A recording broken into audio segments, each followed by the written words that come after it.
tropa! Meu caro combatente, a gente vai fazer aqui alguns blocos com orientações acerca da prova subjetiva. Como proceder na prova subjetiva de processo penal? O que você deve focar? O que você deve escrever? Como você deve construir a sua resposta em uma prova subjetiva? Meus caros, você já passou pela prova preambular, você já venceu a etapa da prova preambular e agora você precisará demonstrar muito conhecimento em face de cada pergunta que eventualmente for feita. Porque o que acontece? Quando você vai para uma prova subjetiva, existe um espelho de correção. O espelho de correção, ele vai trazer as pontuações para cada item que o examinador espera ver na sua prova. Então é por isso que na prova subjetiva você deve escrever o máximo possível de interpretações, entendimentos. Você deve citar, se houver entendimento simulado, precedente importante de tribunal superior, entendimento doutrinário consolidado. Se houver um entendimento divergente, um entendimento minoritário, esse entendimento também deve ser citado. Lembrou do artigo? Lembrou da citação específica do artigo para que você consiga direcionar a sua resposta dentro do quesito? Ótimo, cite. Normalmente, bancas de concurso público findam não exigindo especificamente a citação de artigos, a citação de número de súmula. Contudo, há, obviamente, algumas bancas que o fazem, que colocam lá no espelho de correção que o candidato deve citar, por exemplo, o artigo 5º, inciso tal da Constituição, o artigo, 5º, 6º, 7º do Código de Processo Penal, a súmula número tal do Supremo Tribunal Federal. Está lá no espelho de correção que o examinador vai utilizar para analisar quantos pontos, afinal, você fez naquela prova. Então, por isso que quando você está estudando, vale muito a pena a memorização de alguns artigos que são importantes, a memorização de algumas súmulas que são importantes. Por exemplo, vai falar do sigilo no inquérito policial?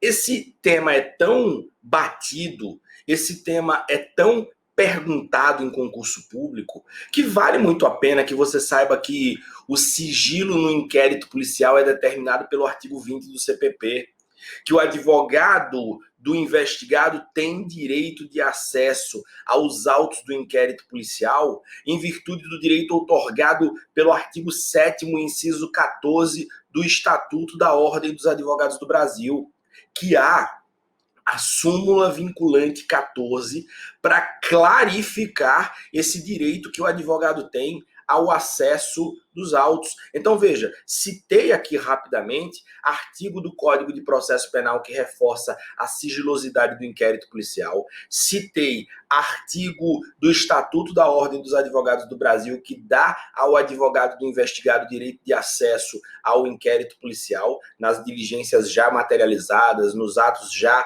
praticados, nos documentos já juntados ao feito, e citei um entendimento jurisprudencial com uma súmula vinculante, fazendo referência a número de artigo, a número de súmula.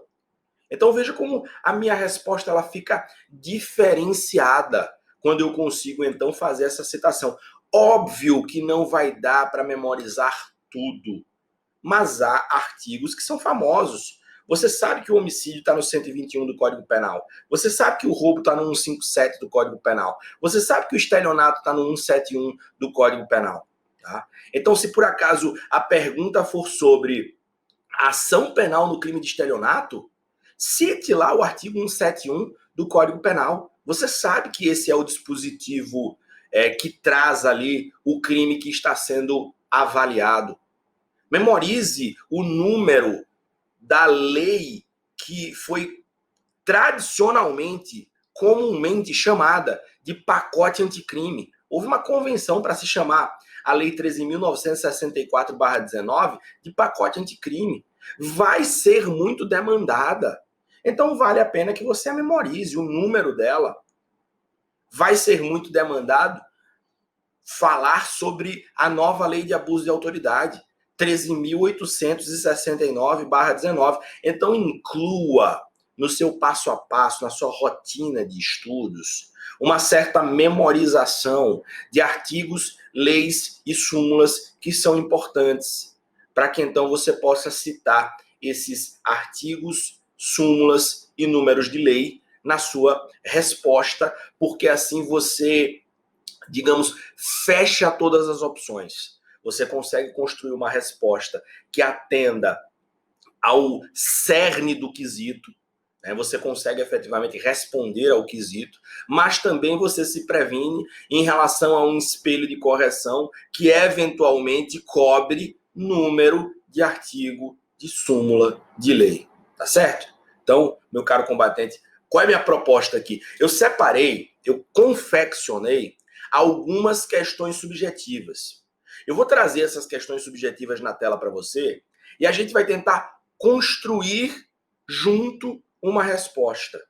No espelho que eu vou passar para o seu material de estudo, ele vai conter esse espelho o que você deve citar, o que você deve abordar. O que eu quero de você? Eu quero que depois, diante dessa pergunta, diante da minha aula, diante do que você deve escrever naquela resposta, você mesmo construa a sua resposta dentro daquela temática, treinando, observando se você efetivamente abordou todos os pontos que devia ter abordado, para que então assim você construa mais conhecimento rumo à sua aprovação, objetivando aí o tão sonhado cargo de delegado de polícia. Vamos para a tela para a gente observar como ficou aqui a primeira questão.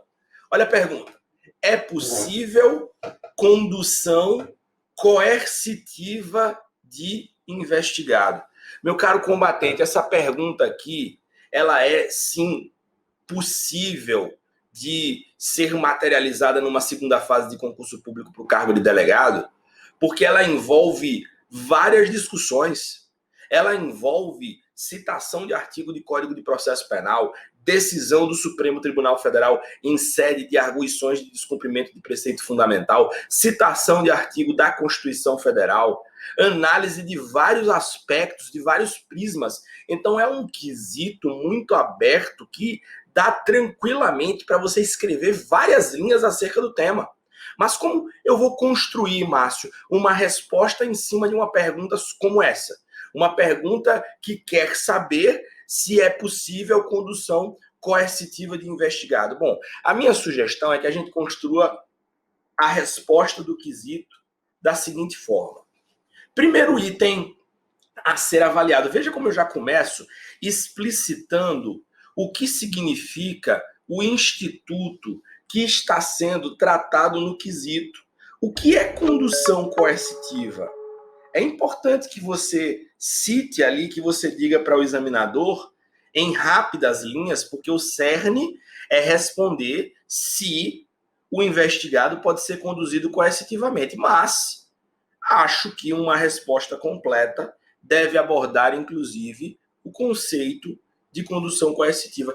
O que é condução coercitiva? Bom, esclarecer para o seu examinador que condução coercitiva significa que um personagem foi intimado para comparecer perante a autoridade, não compareceu e não justificou essa ausência. Esse não comparecimento, essa não justificação da ausência faz nascer a possibilidade de uma condução coercitiva, desse indivíduo ser levado à força, à presença da autoridade. Se utiliza aqui um sinônimo, ser conduzido debaixo de vara. Essa condução coercitiva pode, por exemplo, ser determinada pelo delegado no curso do inquérito, pode, por exemplo, ser determinada pelo juiz no curso do processo. Quem pode ser conduzido coercitivamente. Olha o próximo ponto aqui para você abordar na sua resposta. Afinal, quem pode ser conduzido coercitivamente? Meu caro combatente, vale a pena informar no seu quesito, na sua resposta, que nos termos do Código de Processo Penal, o investigado ou réu pode ser conduzido coercitivamente, a testemunha pode ser conduzida coercitivamente, a vítima pode ser conduzida coercitivamente. Então há dispositivos no Código de Processo Penal que autorizam a condução coercitiva do investigado ou réu, da testemunha e da vítima.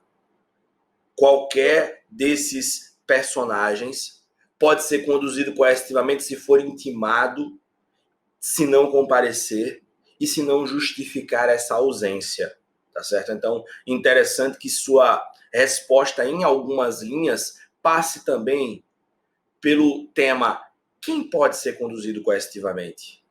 Vamos para a tela para a gente observar mais situações importantes. Finalmente, a gente chegou aqui no julgamento, olha aqui, no julgamento das arguições de descumprimento de preceito fundamental 395 e 444.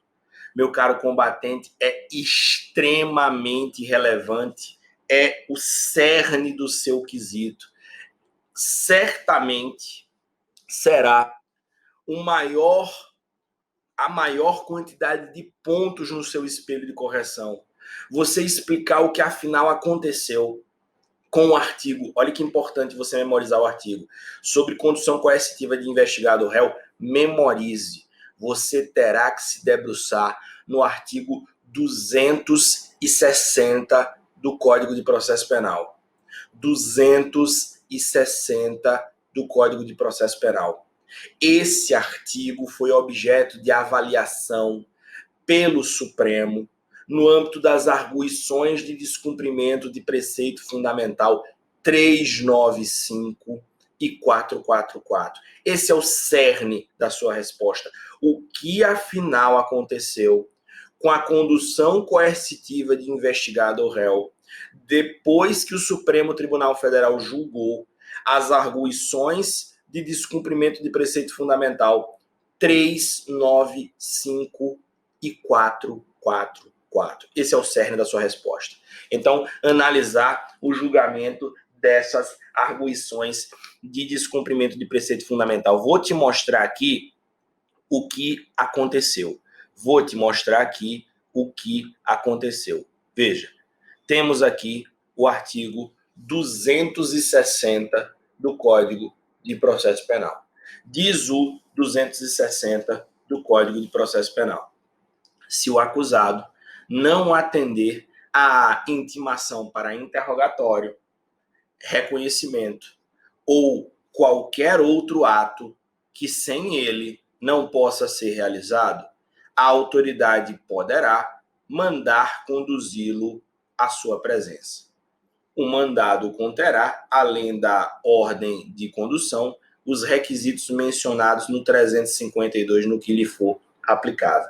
Note que o próprio Código de Processo Penal, aqui no site do Planalto, faz menção à ADPF 395 e à ADPF 444. Então, há aqui menção a essas duas arguições de descumprimento de preceito fundamental. Tudo bem.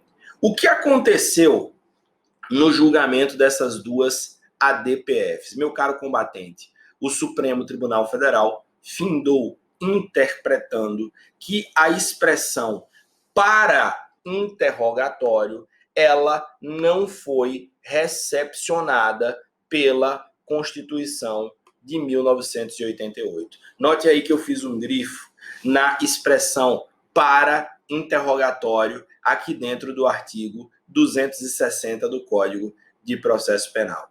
Então, você vai afirmar que o Supremo Tribunal Federal, julgando as arguições de descumprimento de preceito fundamental 395 e 444, acabou entendendo pela não recepção da expressão para interrogatório contida no artigo 260 do Código de Processo Penal.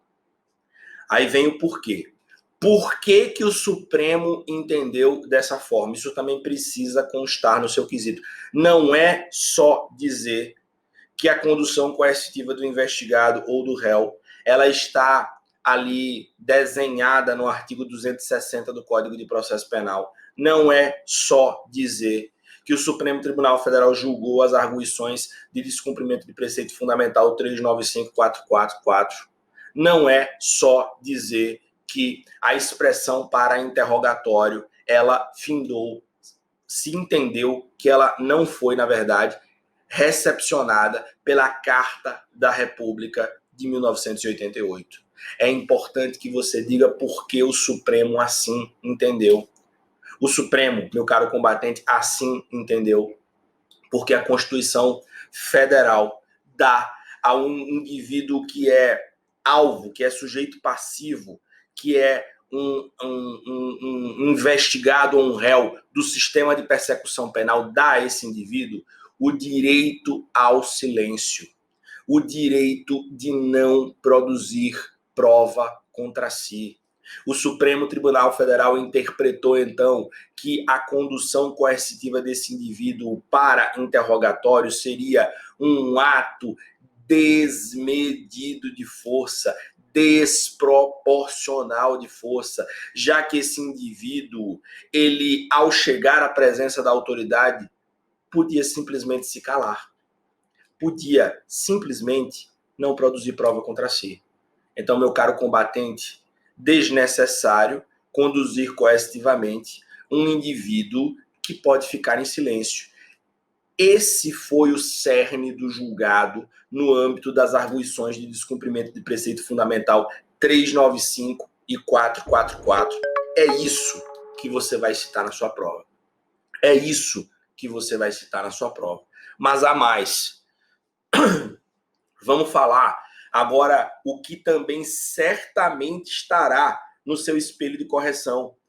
Possibilidade de condução coercitiva mesmo depois do julgamento das arguições de descumprimento de preceito fundamental 395 e 444. Será que ainda existe possibilidade de condução coercitiva desse investigado, desse réu, mesmo depois do julgamento dessas arguições de descumprimento de preceito fundamental? Meu caro combatente, sim, há. Sim, há. Basta que você venha aqui no Código de Processo Penal novamente, para você notar que o artigo 260 fala de outras hipóteses de condução coercitiva, outras hipóteses que autorizam aí a condução coercitiva do investigado. Olha aqui uma hipótese: reconhecimento. Meu caro combatente, o Supremo Tribunal Federal estudou todo o artigo 260 do Código de Processo Penal. Ele entendeu que apenas a expressão para interrogatório não havia sido recepcionada.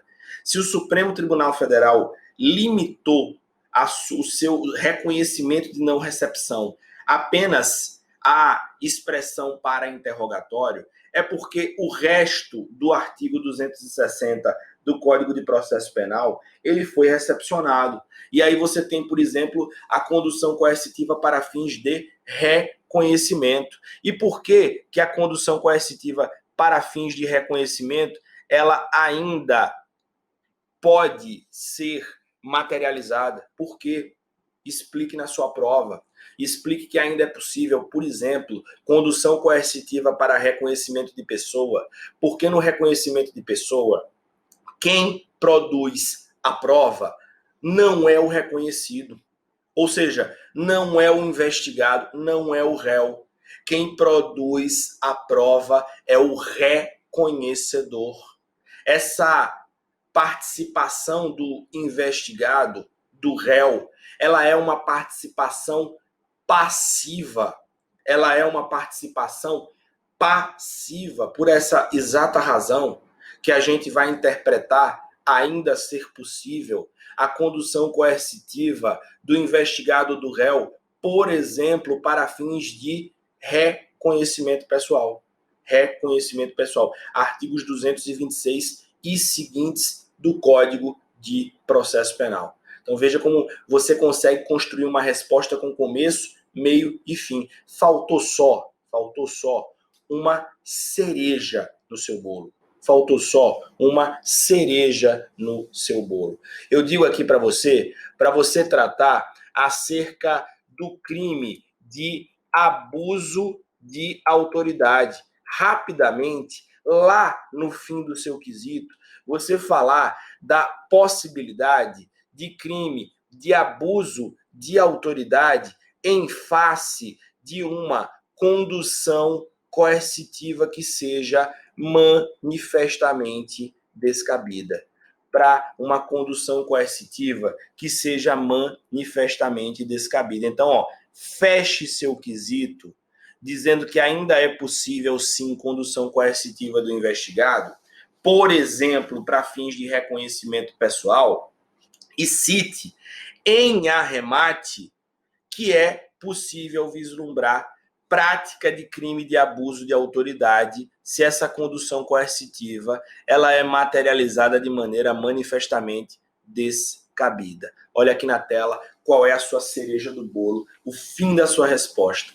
Cite o artigo 10 da nova lei de abuso de autoridade, dizendo que decretar a condução coercitiva de testemunho ou investigado manifestamente descabido ou sem prévia intimação de comparecimento ao juízo constitui crime de abuso de autoridade. Já que a gente está tratando aqui de investigado, então a condução coercitiva que constitui crime de abuso de autoridade é a condução coercitiva manifestamente descabida na forma do artigo 10. Márcio, o artigo 10, numa resposta como essa, ele viria como espelho de correção para a citação do dispositivo? Veja, aí eu já acho que a banca estaria exagerando. Cobrar a menção expressa ao artigo 10. Mas se você já indicar, ao fim e ao cabo da sua resposta, da existência de um crime de abuso de autoridade em face da decretação da condução coercitiva manifestamente descabida, eu acho que você vai bem.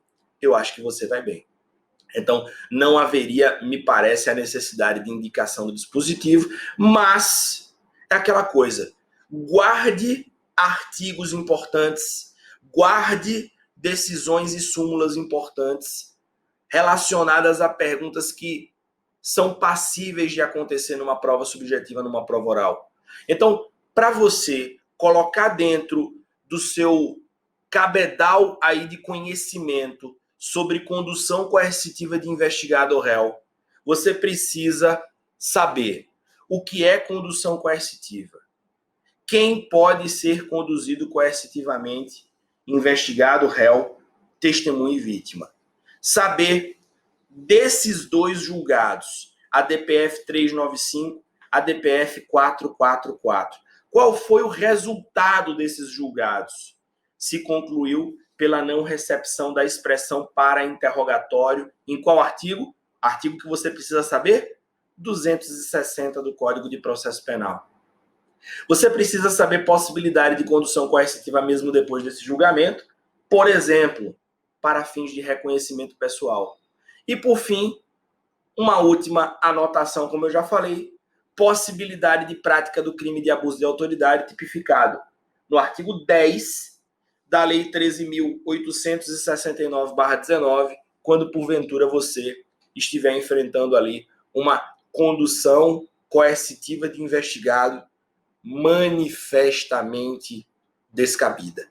Manifestamente descabida.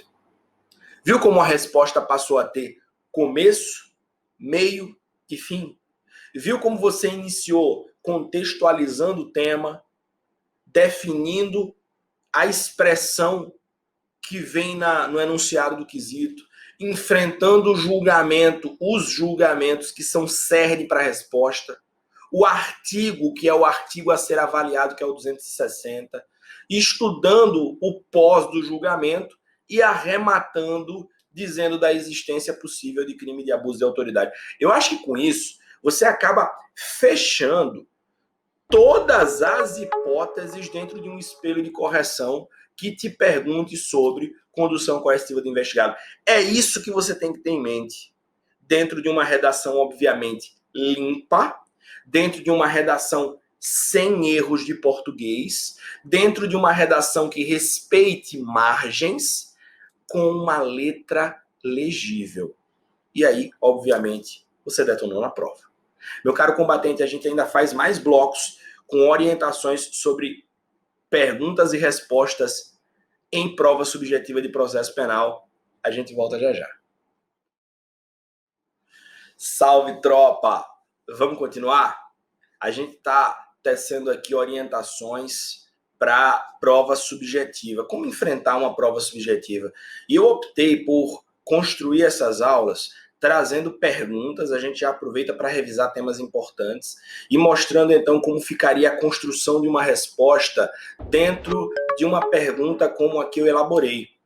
Então já respondemos no bloco passado a pergunta de se é ou não possível a condução coercitiva do investigado depois do julgamento das arguições de descumprimento de preceito fundamental 395 e 444. Meu caro combatente, eu falei só no final do bloco passado, espero que você tenha prestado atenção, mas vou repetir aqui no início desse bloco. Letra legível. Meu caro, se você tem a letra feia, eu tenho a letra feia. A minha letra não é boa. Contudo, todas as vezes que eu precisei escrever em provas para concurso público, eu escrevi de uma maneira muito caprichada. Sabe por quê? É simples a explicação. O examinador terá à sua frente várias provas subjetivas para corrigir.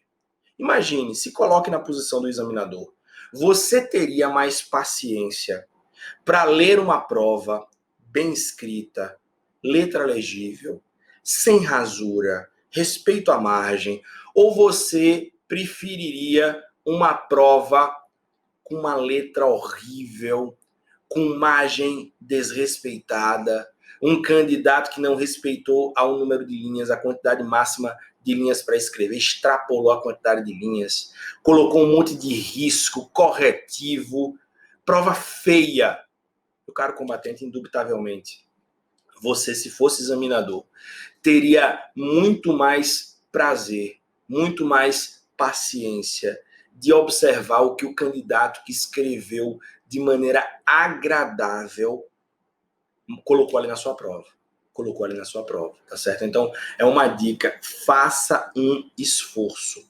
Faça um esforço. Se sua letra não é boa, faça um esforço. Cuidado também, às vezes a gente tem pessoas que têm letras muito grandes. Cuidado com o tamanho da sua letra, porque a depender da prova subjetiva, há uma quantidade limitada de linhas e há muita informação para ser passada dentro ali daquela resposta. O espelho de correção ele pode ser composto por vários itens. E se você perde muito espaço com uma letra muito grande, você acaba, então, obviamente, limitando ali a sua quantidade de argumentos, porque você ocupa muito espaço com a sua letra. Cuidado com isso também. Respeito a margens. Muito cuidado, porque a estética da prova também é construída pelo respeito a margens. Aliás, existe um item de correção lá no espelho de provas subjetivas que é voltado exatamente para análise de questões formais. Se você teve ou não teve erro de português, se você respeitou ou não respeitou as margens, cuidado com a quantidade de linhas que o quesito forneceu, porque com a quantidade de linhas que o quesito forneceu, você se escreveu algo a mais, não adianta. Professor, eu detonei. Agora, o melhor da minha resposta, infelizmente, ficou fora da quantidade de linhas. Eu fiz umas linhas lá no meu quesito para ver se o examinador corrigia. Ele não vai nem olhar, porque o próprio certame vai te informar ali nas orientações para a prova subjetiva que o que for escrito pós quantidade de linhas fornecidas não será considerado, não será nem lido. Então, muito cuidado com respeito à quantidade de linhas, à quantidade de linhas. Meu caro combatente, uma outra coisa, cuidado com o tempo. Cuidado com o tempo.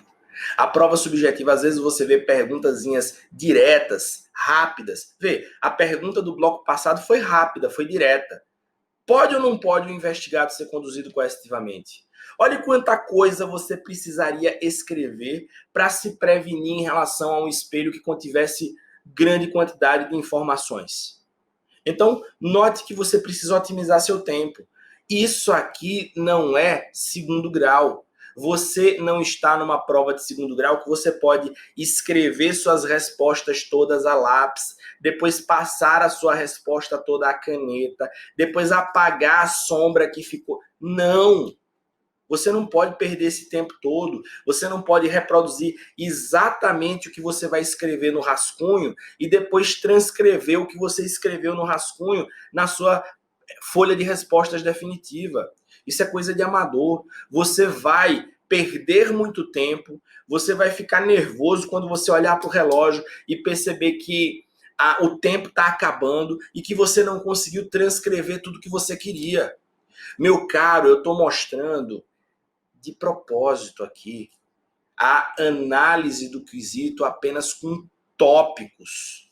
Eu podia aqui preparar uma resposta pormenorizada para vocês em 10 linhas, em 15 linhas. Não é isso que eu quero fazer.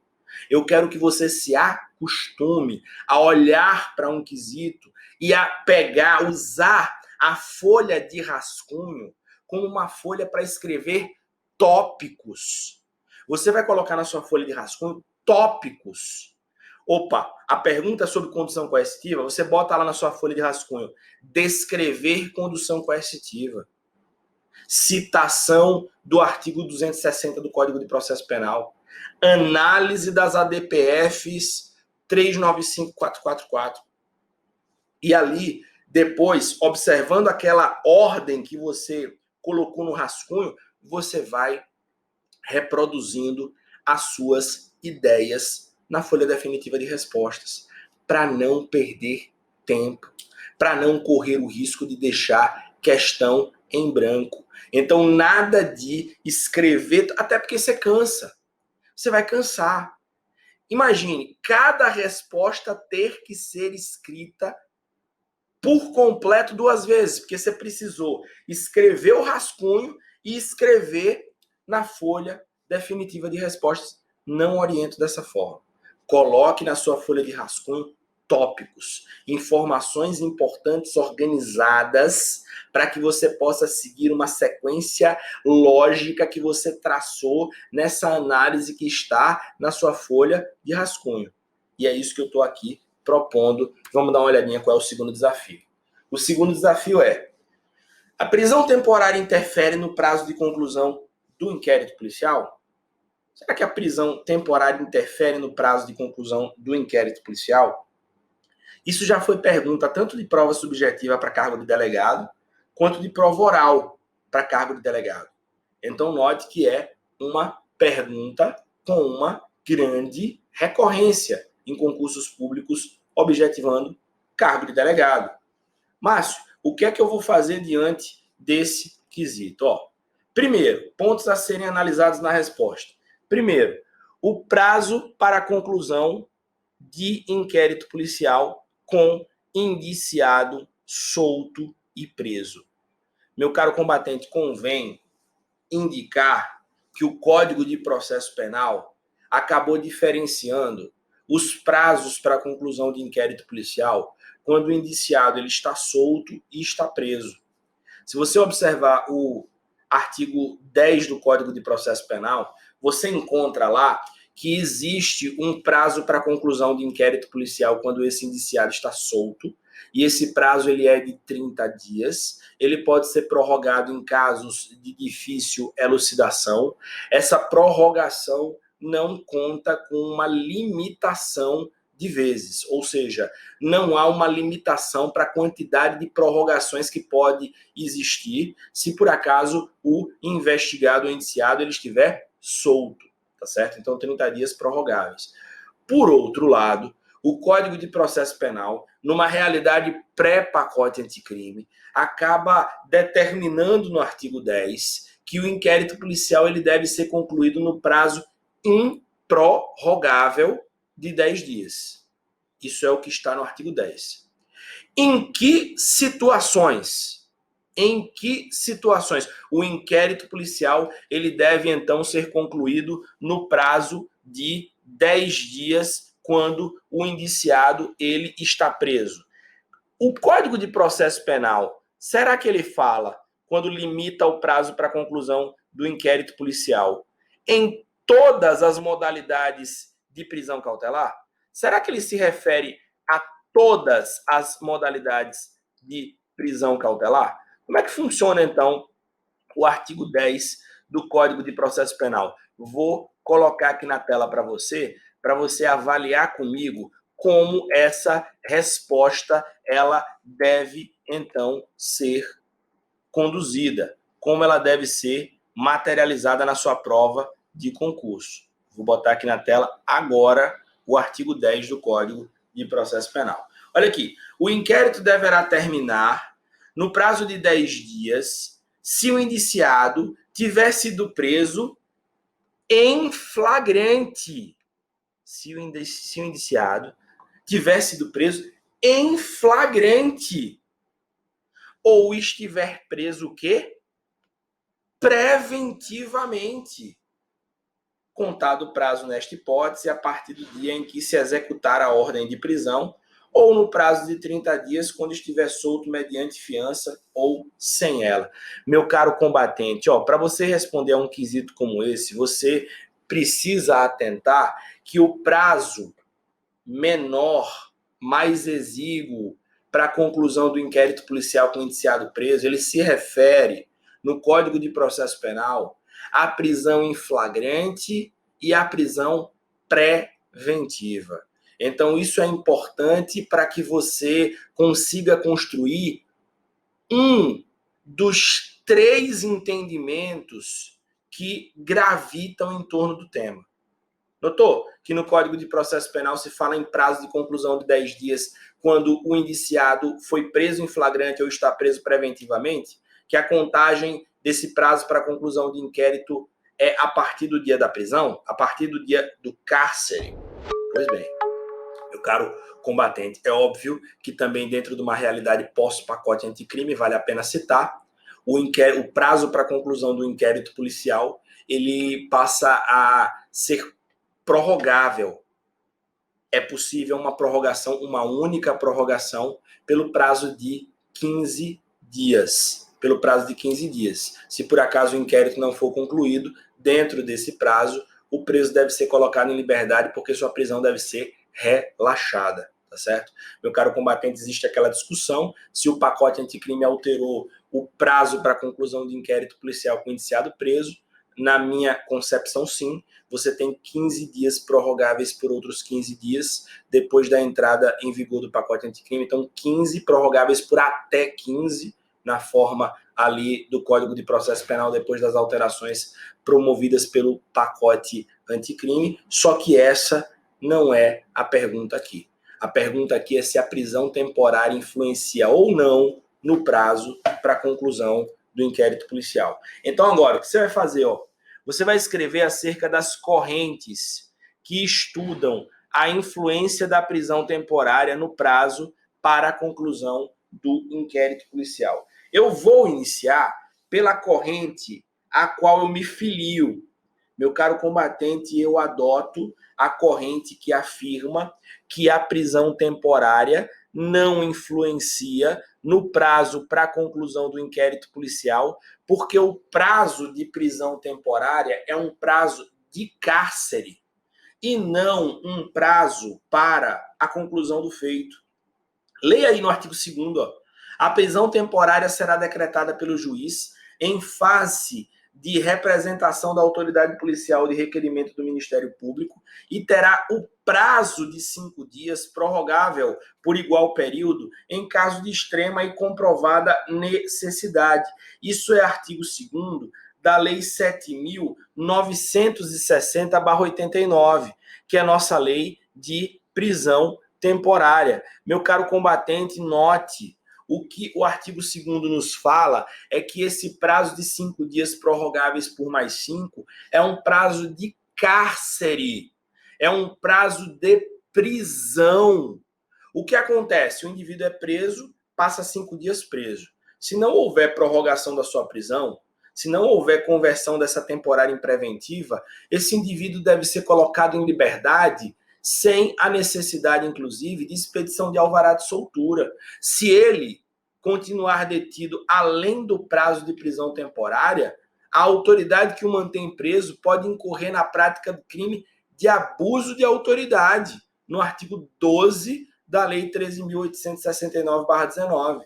Então, meu caro combatente, é por isso que essa primeira corrente afirma: não há interferência da prisão temporária no prazo para a conclusão do inquérito policial. O indivíduo que é preso temporariamente, ele é preso, ele é detido. Depois que esse prazo de prisão temporária ele se escoa, ele deve apenas ser colocado em liberdade, mas o inquérito policial respectivo não precisa necessariamente ser concluído dentro desse prazo de prisão. O inquérito pode continuar tramitando, já que, quando esse prazo finda, esse indivíduo ele é colocado em liberdade. Então, não há nenhum tipo de constrangimento na continuidade desse inquérito, porque você tem ali um indiciado que, depois do prazo de prisão temporária, vai ser solto.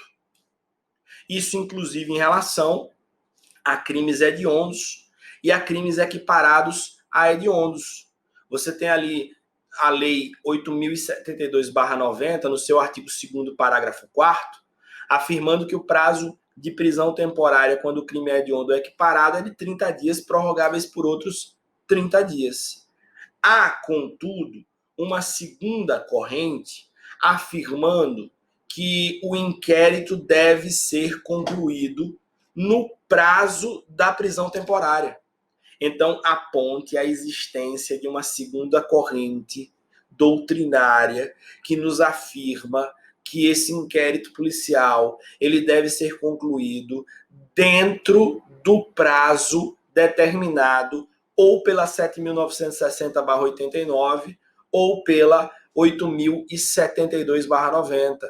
O delegado de polícia deve, então, concluir o inquérito policial dentro do prazo de prisão temporária. É a segunda corrente doutrinária. Uma terceira corrente doutrinária acaba nos afirmando que o que deve prevalecer na contagem do prazo para a conclusão do inquérito policial sempre é o artigo 10 do CPP, que determina prazo de 10 dias para a conclusão do inquérito policial quando o indiciado está preso. Apesar do artigo 10 não falar sobre prisão temporária, essa corrente, que é bem minoritária, afirma que o 10 do CPP deve prevalecer e, portanto, havendo prisão, sempre se deve concluir inquérito policial dentro do prazo de 10 dias. Então, a utilização do artigo 10 do Código de Processo Penal como paradigma para a conclusão do inquérito policial. Tá? Isso, óbvio, numa realidade pré-pacote anticrime, eu estou falando no prazo de 10 dias improrrogáveis. Se eu falo numa realidade pós-pacote anticrime, a gente salta aí para 15 dias prorrogáveis por até 15 dias, segundo tem afirmado a doutrina que está se consolidando como majoritária acerca da análise do prazo para a conclusão do inquérito policial numa realidade pós-pacote anticrime. Então é esse o enfrentamento que você vai ter que fazer para organizar. Repare, eu trouxe aqui uma questão que traz a necessidade da demonstração de 3 entendimentos doutrinários. Muito provavelmente esses 3 entendimentos doutrinários estarão no seu espelho de resposta. Você vai misturar os entendimentos doutrinários? Não. Quando isso acontecer, coloque um entendimento doutrinário em cada parágrafo. Então façam para você separar, para que o examinador observe claramente que você adimpliu o espelho de correção ali de maneira organizada, isolada, isolou ali o primeiro argumento, finalizou o primeiro argumento, bota um ponto parágrafo, fala do segundo argumento logo abaixo, bota um ponto parágrafo, fala do terceiro argumento logo abaixo, coloca um ponto final.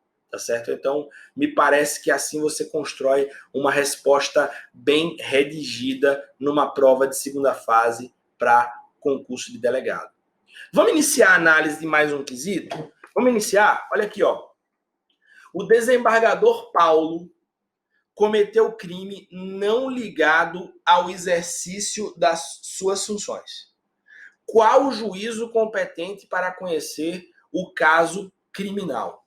Veja, você tem aqui o candidato que não sabe articular a sua resposta numa questão subjetiva, numa prova oral, e que vai simplesmente dizer: existe um precedente do STJ que diz que é o STJ que julga esse caso criminal. Você vai acabar a sua resposta em uma linha? Você vai finalizar a sua resposta dentro de uma questão subjetiva em uma linha, dizendo que de acordo com o precedente do STJ, é o STJ que julga, ponto? Independentemente do crime praticado pelo desembargador, ele ter sido perpetrado com relação ou sem relação ao cargo que ele ocupa? É isso que você vai fazer? Responder em uma linha? Me parece que não. Você tem, então, que construir a sua resposta. Então, como a gente trabalharia uma pergunta como essa? Em primeiro lugar, me parece que é interessante que você cite que a Constituição Federal, ela determina que o Superior Tribunal de Justiça julgue desembargadores. Então, cite qual é o foro por prerrogativa de função em relação a crimes praticados por desembargadores, determinado pela Carta da República de 1988. Cite lá que, nos termos da Constituição Federal, o foro competente para julgar crimes praticados por desembargadores é o Superior Tribunal de Justiça. Se lembrar, na forma do artigo 105 da Constituição Federal. Se você lembrar, diga que é na forma do artigo 105 da Carta da República. Então você já tem uma introdução para o seu quesito. Você já tem aí umas 2 linhas para escrever a respeito do foro, tal qual determinado pela Constituição Federal. Me parece importante a seguir que você contextualize sua resposta falando um pouco da questão de ordem na ação penal 937. Galera, não tem jeito, não tem jeito. Tem certos julgados que são famosos, tem certos julgados que você tem que memorizar, inclusive o número ali do julgado. Então aqui eu estou falando da questão de ordem na ação penal 937. Que julgado é esse? É o julgado no qual o Supremo Tribunal Federal restringiu o foro por prerrogativa de função de deputados federais e senadores da República. Então me parece interessante, numa pergunta como essa, que você diga que o Supremo Tribunal Federal, julgando a questão de ordem na ação penal 937, acabou limitando o foro por prerrogativa de função de deputados federais e senadores da República, dizendo então que o Supremo só é competente para julgar os crimes praticados por essas autoridades se esse crime tiver sido praticado depois do início do mandato, se esse crime guardar relação com o exercício do mandato. O Supremo Tribunal Federal disse ainda que a sua competência se prorroga ainda que o parlamentar perca o mandato se porventura a instrução criminal já tiver acabado. Então note, você tem ali a delimitação do que foi decidido. O Supremo Tribunal Federal decidiu que só é competente para julgar deputados federais e senadores da República quando eles praticam crime posterior ao início do mandato, ou seja, posterior à diplomação, e esse crime ele precisa guardar relação com o exercício do mandato parlamentar. Você tem ali um outro ponto interessante. Existe uma prorrogação da competência do Supremo, mesmo que se observe perda do mandato parlamentar, mesmo que esse parlamentar perca o mandato, você vai ter, então, a prorrogação da competência do Supremo, se por acaso a instrução acabou. Como o Supremo detecta que a instrução acabou? Quando há intimação das partes para apresentação de memoriais. Quando há intimação das partes para apresentação de alegações finais. Então, ali você tem o fim da instrução com a prorrogação da competência do Supremo. Bom, aí você já conseguiu construir o que o Supremo decidiu nessa questão de ordem. Vai faltar você tratar da QO na ação penal 878, da QO na ação penal 878, julgada pelo Superior Tribunal de Justiça. Meu caro combatente, ó, QO na ação penal 878 STJ, o Superior Tribunal de Justiça decidiu que não se aplica a QO na ação penal 937 para desembargadores. Aí você chega no cerne da sua resposta. Afirmar que nessa questão de ordem o Superior Tribunal de Justiça não admitiu ali o julgado do Supremo na QO, na ação penal 937, em relação a desembargadores. Ou seja, se o desembargador praticar um crime, ainda que esse crime não guarde relação com o seu cargo, o STJ disse que a competência é dele, Superior Tribunal de Justiça, para avaliar esse crime praticado. Então, meu caro combatente, desse jeito você constrói uma resposta em cima dessa questão subjetiva com começo, meio e fim. De novo, presta atenção em letra legível, respeito a margens, respeito à quantidade de linhas. Não erra no português. Forte abraço.